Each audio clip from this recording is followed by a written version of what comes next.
നമസ്കാരം സുഹൃത്തുക്കളെ, കൗതുവാർത്തയുടെ പുതിയൊരു എപ്പിസോഡിലേക്ക് എല്ലാവർക്കും സ്വാഗതം. Welcome to Ajay's press. Here what we do is express.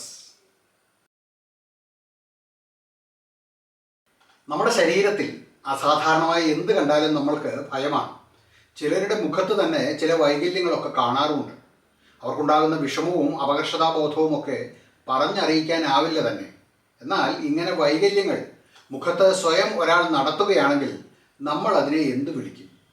സാമാന്യ ഭാഷയിൽ മോഹൻലാൽ ഒരു സിനിമയിൽ രേവതിയോട് ചോദിക്കുന്നത് പോലെ നമ്മളെയും ചോദിക്കും, വട്ടാണല്ലേ എന്ന്. ഒരു ഇറ്റലിക്കാരി യുവതി, ചിയാര ഡെൽ അബറ്റ് എന്നാണ് അവരുടെ പേര്. ഐഡിൻ മോഡ് എന്നൊരു പേരുണ്ട്. ഈയിടെ അവർ ഒരു വെളിപ്പെടുത്തൽ നടത്തിയിരിക്കുന്നു. തൻ്റെ ജീവിതത്തിലെ ഏറ്റവും വലിയ സ്വപ്നമായ ഒരു ഹ്യൂമൻ ക്യാറ്റ് അഥവാ മനുഷ്യ പൂച്ചയാകാൻ അവർ തൻ്റെ ശരീരത്തിൽ ഇതിനോടകം 20 മോഡിഫിക്കേഷൻസ് നടത്തിയത്രേ. നമ്മൾ വാഹനങ്ങൾക്കൊക്കെ മോഡിഫിക്കേഷൻ നടത്താറുണ്ട്, പിന്നെ വീടിൻ്റെ മോഡിഫിക്കേഷൻ, അങ്ങനെ പലതും കേട്ടിട്ടുമുണ്ട്. എന്നാൽ ഒരു പക്ഷേ നിങ്ങൾ ആദ്യമായിട്ടായിരിക്കും ശരീരത്തിൻ്റെ മോഡിഫിക്കേഷൻ എന്ന് കേൾക്കുന്നത്. 22 വയസ്സുള്ള ഈ യുവതി ഇതിൻ്റെ നിരവധി വീഡിയോകൾ സോഷ്യൽ മീഡിയയിലും പോസ്റ്റ് ചെയ്തിട്ടുണ്ട്. തൻ്റെ 11ാമത്തെ വയസ്സിലാണ് ഡെൽ ആബറ്റ് ആദ്യത്തെ മോഡിഫിക്കേഷൻ നടത്തിയത്. ആദ്യത്തെ കാതുകുത്തും സ്റ്റിച്ചിങ്ങും നടത്തുന്നത് അന്നാണ്. പിന്നീട് അവർ സ്വന്തം ശരീരത്തിൽ 72 പിയേഴ്സിംഗ് നടത്തി, ഒപ്പം 20 മോഡിഫിക്കേഷൻ. മൂക്കുകൾ പഞ്ച് ചെയ്തു, നാവ് മുറിച്ച് രണ്ടാക്കി, മേൽചുണ്ട് പിയേഴ്സ് ചെയ്തു. ഇതൊന്നും പോരാത്തതിന് നമ്മുടെ ശ്രീമതി ഒരു സർജറി കൂടി ചെയ്തു. കൺപോളകളിൽ നിന്നും എക്സസ് കൊഴുപ്പും സ്കിന്നും നീക്കം ചെയ്യാനുള്ള ഒരു സർജറിയാണ്. ഇനിയുമുണ്ട് മോഡിഫിക്കേഷൻസ്. 2 കൈയിലുമായി ശ്രീമതിക്ക് 10 സബ്ഡെർമൽ ഇംപ്ലാന്റ്സും ഉണ്ട്. സാധാരണ ഗർഭനിരോധന മാർഗങ്ങളിൽ ഒന്നാണ് കോൺട്രാസെപ്റ്റീവ് ഇംപ്ലാന്റ്സ്. എന്നാൽ ഇവിടെ ശ്രീമതി ഉപയോഗിച്ചത് മറ്റൊരു തരം ഇംപ്ലാന്റ്സ് ആണ്. തൻ്റെ സ്വന്തം കൈകളിൽ അത് പിടിപ്പിച്ചിരിക്കുന്നത് ആ ഭാഗങ്ങൾ, അതായത് ഇംപ്ലാന്റ്സ് ഉള്ള ഭാഗം ശരീരവുമായി യോജിച്ച് ഉയർന്ന് കാണപ്പെടുവാനാണ്. എന്തിനാണ് ഇങ്ങനെയൊക്കെ ചെയ്യുന്നത് എന്ന് ചോദിച്ചപ്പോൾ ശ്രീമതി പറഞ്ഞത്, ഞാനൊരു സുന്ദരിയായ പൂച്ചസ്ത്രീ ആകാൻ ആഗ്രഹിക്കുന്നു എന്നാണ്. നേരത്തെ മോഹൻലാൽ ചോദിച്ച പോലെ പലരും അവരോട് ചോദിക്കാറുണ്ടത്രേ. എന്നാൽ പുള്ളിക്കാരി തീർത്തും നോർമലാണെന്നും അവരുടെ വീട്ടിൽ ഈ ലൈഫ് സ്റ്റൈൽ തിരഞ്ഞെടുത്തതിൽ ആർക്കും ഒരു എതിർപ്പുമില്ല എന്നുമാണ് പറഞ്ഞത്. ഇനിയും കുറേ കൂടി മോഡിഫിക്കേഷൻസ് വരുത്താനുണ്ട്. പിന്നെ വാല് പോലെ ഒരു സംഗതി കൂടി പിടിപ്പിക്കണമെന്നുമാണ് പുള്ളിക്കാരി പറയുന്നത്. ഈശ്വര, ഇത് തന്നെ താങ്ങാവുന്നതിലും അപ്പുറമാണ്. ദയവായി നമ്മുടെ നാട്ടിൽ ആരും ഇമാതിരി പണിക്കൊന്നും പോയേക്കല്ലേ. പണ്ടൊക്കെ വിദേശങ്ങളിൽ മാത്രമുണ്ടായിരുന്ന ടാറ്റു ഇപ്പോൾ നമ്മുടെ നാട്ടിലും സാധാരണ കാഴ്ചയായതുപോലെ നാളെ മോഡിഫിക്കേഷൻസും നമ്മുടെ നാട്ടിൽ വരുമോ? വാഹനങ്ങളുടെ മോഡിഫിക്കേഷൻ നടത്തിയാൽ ഫൈൻ അടിക്കുന്നത് പോലെ നമ്മുടെ നാട്ടിലും ബോഡി മോഡിഫിക്കേഷൻസ് ഫൈൻ അടിക്കുമോ? സാധ്യത തള്ളിക്കളയാൻ പറ്റില്ല. സർക്കാരിൻ്റെ കയ്യിൽ പൈസ ഇല്ലാത്തതുകൊണ്ട് അങ്ങനെയും സംഭവിച്ചു കൂടായികയില്ല. പണ്ട് മുതലേ നമ്മളെ പറഞ്ഞു പഠിപ്പിച്ചിരുന്ന ഒരു പാഠമുണ്ട്. തോൽവി വിജയത്തിലേക്കുള്ള ചവിട്ടുപടിയാണെന്ന്. ശരിയാണോ? എല്ലാവരും പറയുന്നത് ശരിയാണ് എന്നാണ്. എന്നാൽ അങ്ങനെയാണോ? അല്ല. ഈ വാർത്ത കേൾക്കൂ. ഇൻഡോറി ധർത്തി പക്കഡ് എന്ന് പേരിപ്പേരുള്ള ശ്രീ പരമാനന്ദ് തോലാനി മധ്യപ്രദേശിലെ ഇൻഡോറുകാരനാണ്. ഇപ്പോൾ ശ്രീ തോലാനി ഇൻഡോർ 4 അസംബ്ലി നിയോജകമണ്ഡലത്തിൽ നിന്നും മധ്യപ്രദേശ് അസംബ്ലി ഇലക്ഷന് മത്സരിക്കുന്നു.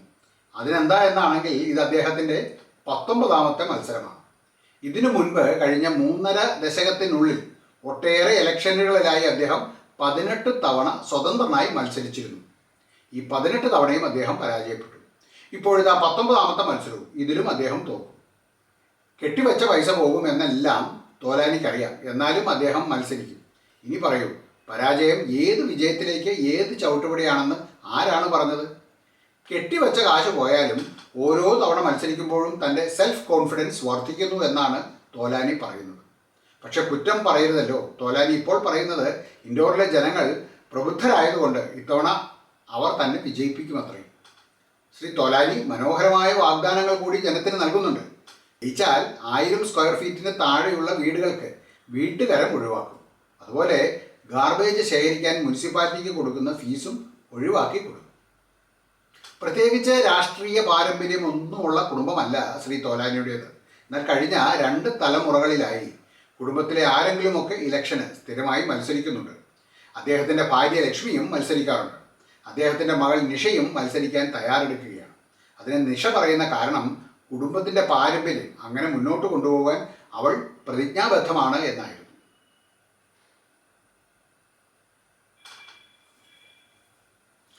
നാനൂറ് കിലോയിലധികം തൂക്കമുള്ള മത്തങ്ങ കിട്ടിയാൽ എന്തു ചെയ്യും? ഒന്നും ചെയ്യില്ല, അടുത്തുള്ള മാർക്കറ്റിൽ കൊടുക്കും.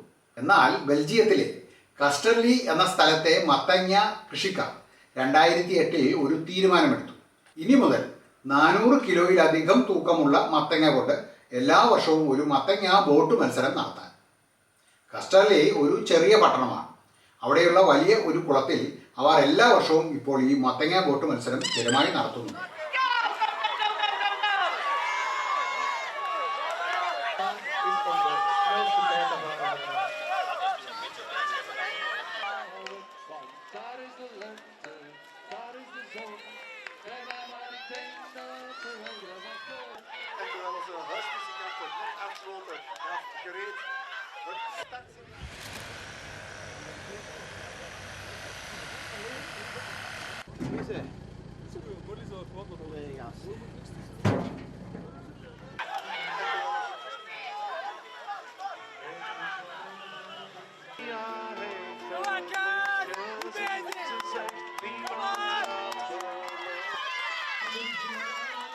മുറിച്ച മത്തങ്ങയ്ക്ക് അകത്തിരുന്നുകൊണ്ട് പല വിധത്തിലുള്ള വേഷവിധാനങ്ങളോടെ പൈറേറ്റ്സായും പച്ചക്കറിയായും മൃഗങ്ങളായും ഒക്കെ വേഷം ധരിച്ചാണ് ഇവർ മത്സരിക്കുക. മത്തങ്ങയ്ക്ക് എന്തൊക്കെ ഉപയോഗമല്ലേ! കറി വയ്ക്കാം, ബോട്ടാക്കാം, പിന്നെ ഇഷ്ടമില്ലാത്തവരെ നമുക്ക് മത്തങ്ങ തലേനെന്നും വിളിക്കുകയും ആവാം.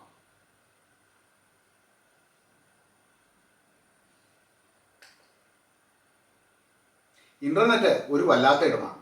ഇവിടെ ഇല്ലാത്തതായി ഒന്നുമില്ല. മനുഷ്യൻ്റെ താല്പര്യങ്ങളുടെയും ജിജ്ഞാസയുടെയും ഒരു സംഭരണശാലയാണ് ഇൻ്റർനെറ്റ് എന്ന് പറയാം.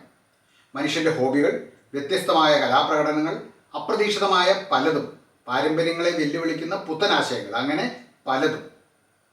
എക്സിൽ, പഴയ ട്വിറ്ററാണ്, ഒരാൾ പങ്കുവച്ച വീഡിയോയാണ് ഇപ്പോൾ വൈറലാകുന്നത്. 60,000 പേരാണ് വ്യാഴാഴ്ച പോസ്റ്റ് ചെയ്ത ഈ വീഡിയോ കണ്ടത്. ഒരു പ്രായമായ വ്യക്തി തൻ്റെ പാസ്പോർട്ട് റിന്യൂ ചെയ്യുവാൻ പാസ്പോർട്ട് ഓഫീസിൽ എത്തുന്നു. പാസ്പോർട്ട് തുറന്നു നോക്കിയ ഓഫീസർ ഞെട്ടുന്നു. ഒരു പാസ്പോർട്ടിന് ഇങ്ങനെയൊക്കെ ഉപയോഗമോ? നമ്മൾ വിചാരിച്ചത് അത് വിദേശത്തൊക്കെ പോകുമ്പോൾ ഉപയോഗിക്കുവാനുള്ള ഒരു രേഖയാണെന്നല്ലേ. എന്നാൽ ഇനി ഈ വീഡിയോ കാണും. ഈ ഗതികേട് വേറെ ആർക്കും വരല്ലേ ഈശ്വര. ഇത് അപ്പച്ചന്റെ പാസ്പോർട്ടാണ്, അമ്മയുടെ പരിപാടിയാണ്. അത് എഴുതിയിരിക്കുന്ന സംഭവങ്ങളാണ്.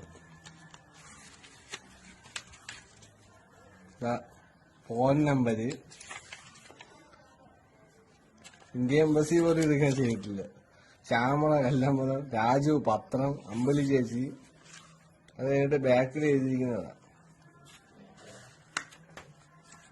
കണ്ട, ബിന്ദുവിന് 2000 രൂപ കൊടുത്ത് കല്യാണത്തിന് 1000, തുളസിക്ക് 500, എണ്ണ 500, മല്ലിപ്പൊടി. ആ ചേച്ചി 1000 കൊടുത്ത് ചിട്ടി. ബാക്കി പക്രുവിന് എനിക്ക് വലിയ കണക്കുണ്ട്, 6000, 2000. പിന്നത് കല്യാണത്തിന് 2000, മാവേലി സ്റ്റോറിൽ 500, പണയം 5000. ഇത് ഗതികേട് വേറെ ആർക്കും വരല്ലേ ഈശ്വര. 1000, പെട്രോൾ 500, മാവേലിയിൽ 500. കണ്ടില്ലേ, നമ്മൾ പ്രബുദ്ധ മലയാളിയുടെ കലാപരിപാടിയാണിത്. ഫോൺ നമ്പറുകൾ, അത്യാവശ്യം വീട്ട് കണക്ക്, വരവുക, ചെലവുക, പറ്റുക എല്ലാം എഴുതിയിട്ടുണ്ട്. പുതുക്കാൻ വന്നപ്പോഴാണ് ഉടമസ്ഥൻ അത് കണ്ടത്. എന്തായിരിക്കും അദ്ദേഹത്തിൻ്റെ മനസ്സിലുണ്ടായ വികാര വിചാരങ്ങളെന്ന് ഊഹിക്കാൻ പറ്റുമോ? അദ്ദേഹത്തിൻ്റെ സ്വന്തം ഭാര്യയാണ് ഈ കൊലച്ചതി ചെയ്തത്. മലയാളിയുടെ ഓരോരോ തമാശകൾ എന്നല്ലാതെ എന്തും പറയാൻ. ഇതും ഇൻ്റർനെറ്റ് തരുന്ന ഒരു വാർത്തയാണ്. ഇത്തവണ ഇൻസ്റ്റാഗ്രാം ആണെന്ന് മാത്രം. നൗമാൻ ഹസൻ പാകിസ്ഥാനിലെ ഒരു യൂട്യൂബറാണ്. കഴിഞ്ഞ ദിവസം അയാൾ ഇൻസ്റ്റയിൽ പങ്കുവച്ച ഒരു വീഡിയോ പെട്ടെന്ന് വൈറലായി. പക്ഷേ വീഡിയോ കണ്ടവർ ശരിക്കും ഞെട്ടി. ഒരു കൊച്ചു പയ്യൻ ഒരു കടുവയെ തുടലിലിട്ട് കടുവയും കൊണ്ട് നടക്കുന്നു.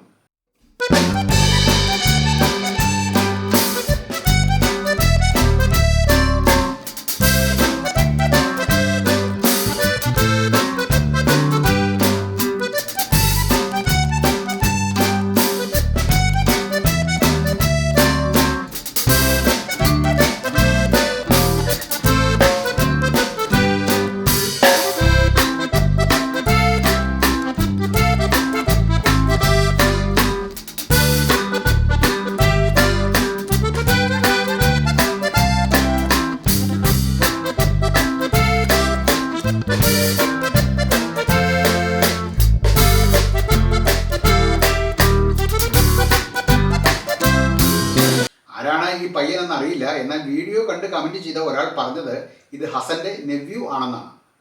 നൗമൽ ഹസൻ തൻ്റെ വീട്ടിൽ പലതരം മൃഗങ്ങളെയും വളർത്തുന്നുണ്ട്. കടുവ, സിംഹം, മുതലകൾ, പാമ്പുകൾ, അങ്ങനെ പലതും. കുറച്ച് നാളുകൾക്ക് മുമ്പ് ലാഹോർ സഫാരി സൂ അവരുടെ 29 സിംഹങ്ങളിൽ 12 എണ്ണത്തെ ലേലം ചെയ്ത് പ്രൈവറ്റ് കളക്ടേഴ്സിന് വിൽക്കുവാൻ തീരുമാനിച്ചിരുന്നു. സൂവിൽ സ്ഥലം കുറവായതുകൊണ്ടായിരുന്നു അവർ ഇങ്ങനെ ഒരു തീരുമാനമെടുത്തത്. അതിൽ നിന്നും 3 സിംഹത്തെ വാങ്ങിയത് നൗമൽ ഹസൻ ആയിരുന്നു.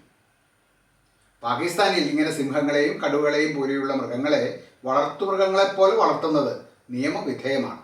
അതുകൊണ്ട് തന്നെ പണക്കാരായ പലരുടെയും പക്കൽ ഇത്തരം നിരവധി മൃഗങ്ങളുണ്ട്. അവർ മൃഗങ്ങളെ ഫോട്ടോഷൂട്ടിനും സിനിമാ ഷൂട്ടിങ്ങിനും വാടകയ്ക്ക് കൊടുക്കാറുണ്ട്. പണക്കാരുടെ ഓരോരോ വിനോദങ്ങൾ എന്നല്ലാതെ എന്തു പറയാൻ. പാകിസ്ഥാനിലെ പോലെ നമ്മുടെ നാട്ടിലും നിയമം ഉണ്ടായിരുന്നുവെങ്കിൽ നമ്മുടെ ആൾക്കാരും കുറച്ചധികം മൃഗങ്ങളെ വാങ്ങിക്കൂട്ടിയേനെ, ഉറപ്പ്. ഈ ആഴ്ചത്തെ കൗതുക വാർത്ത ഇവിടെ സമാപിക്കുകയാണ്. നിങ്ങൾക്ക് കൗതുക വാർത്ത ഇഷ്ടമായിട്ടുണ്ടെങ്കിൽ തീർച്ചയായും ഈ ചാനലൊന്ന് സബ്സ്ക്രൈബ് ചെയ്യണം. അതുപോലെ തന്നെ ഈ വീഡിയോ മറ്റുള്ളവർക്ക് കൂടി ഷെയർ ചെയ്ത് കൊടുക്കണം. താഴെ കാണുന്ന ബെല്ലൈക്കൺ അമർത്തിയാൽ ഞാനിടുന്ന വീഡിയോകൾ നിങ്ങൾക്ക് യഥാസമയം ലഭിക്കുന്നതുമാണ്. എല്ലാവർക്കും നല്ലൊരു ദിവസം ആശംസിക്കുന്നു. നന്ദി, നമസ്കാരം.